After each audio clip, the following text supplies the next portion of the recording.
Hey, this is Ashley with Brood Farm. You are joining us today on Spa Day because this is when our goats are going to get their pedicures, their hoof trimming. We do this about every 4 months approximately, and in the fall when we do it, it's specifically timed so that we can work them through the chute, do their hoof trimming, do their blood draw for pregnancy check. We go ahead and check to see if any of them need wormer at this point. A few of the goats will get their annual vaccine today. And they're going to get their new fall bandanas so that they look snazzy all through the fall and winter. So that's what's happening today. In order to do your hoof trimming with your goats, you've got to be sure you've got a good method of restraint. That may just be a friend. So you and your friend would work together and hopefully like the side of a barn or some fences to try to push your goat up against. One person restrains and the other person does the hoof trimming. If you have really well-trained, well-behaved dairy goats, then you can just welcome them into the barn and up on their milk stand and go ahead and trim their hooves while they, are closed in the head gate of their milk stand. We like to use our chute because it makes it a lot easier and it's something I can do by myself. This is something that we picked up secondhand. It has really been a lifesaver, and I will show you just kind of how it works. So the goats come through the chute and they get locked into the head gate. We push this in to compress, and then they get flipped up on their side. And then this shows me their feet. So now I'm ready to do the belly hoof of the trimming. goat. She's flipped on her side. And I've got the hoof. You can see this is overgrown, this is overgrown. So I'm gonna clip those. Goodness. It's okay, babe.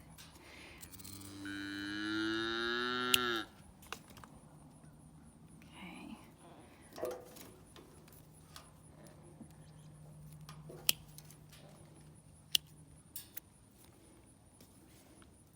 You can feel this part right here is soft, and we do not want to cut that.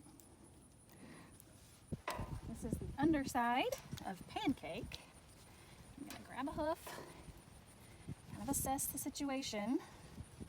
She has real petite little hooves.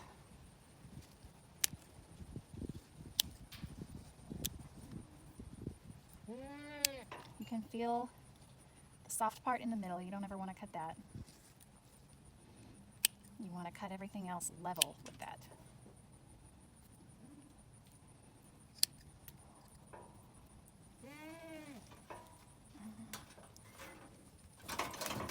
Alright, let me this one first. Okay. So we've got a flange kind of out that we're trimming off. This is rolling under. We're getting underneath it. I kind of use my clippers too to just get underneath, see?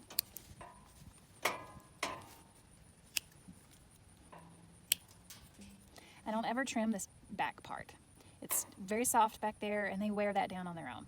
So it's just this around the edges that you're cutting level. Ooh, there's a big flange off to the side right there.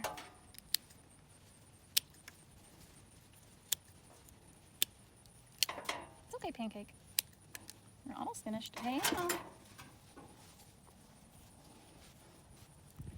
I really try to always hold my clippers and the hoof in such a way that when she kicks, it's not going to jab, clippers into my hand. But sometimes the angles, especially if you're trying to video, can be a little awkward.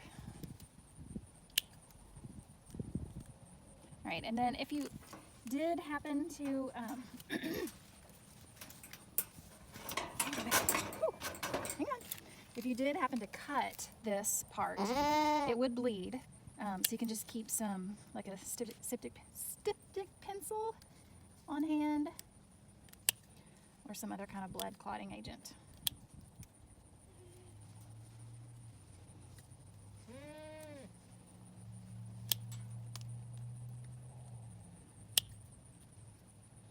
To stop that if you were to get a little bit. Hey. She's got her hip down. There we go. This is the last one. This is the last one. We're almost finished. Okay.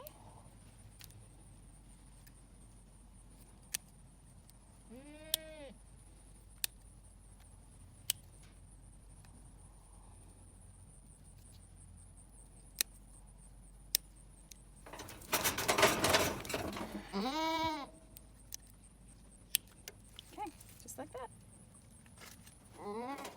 How often your goats need their hooves trimmed really depends on a lot of variables. So, and you'll just have to get a sense for your goats. If they live on pretty rocky terrain, then a lot of times they'll wear their hooves down naturally and not need a lot of trimming. Also, I've found that genetics play a part. So I have some does who just tend to really overgrow their hooves, and then a lot of times their daughters will have the same issues. So it's something you can maybe breed for, is good hooves. I also find that if my goats have good free choice mineral, they tend to have healthier feet as well. So those are just a couple of factors that might help you not have to do it as frequently or have as many problems. It's important to have healthy feet, healthy hooves for your goats, because you can get hoof rot. They can have hoof rot. So it's good to keep them trimmed. It's good to keep their house and places where they spend a lot of time dry so that they don't spend a lot of time with wet feet. Thanks so much for tuning in. Let us know how your spa day at your farm goes.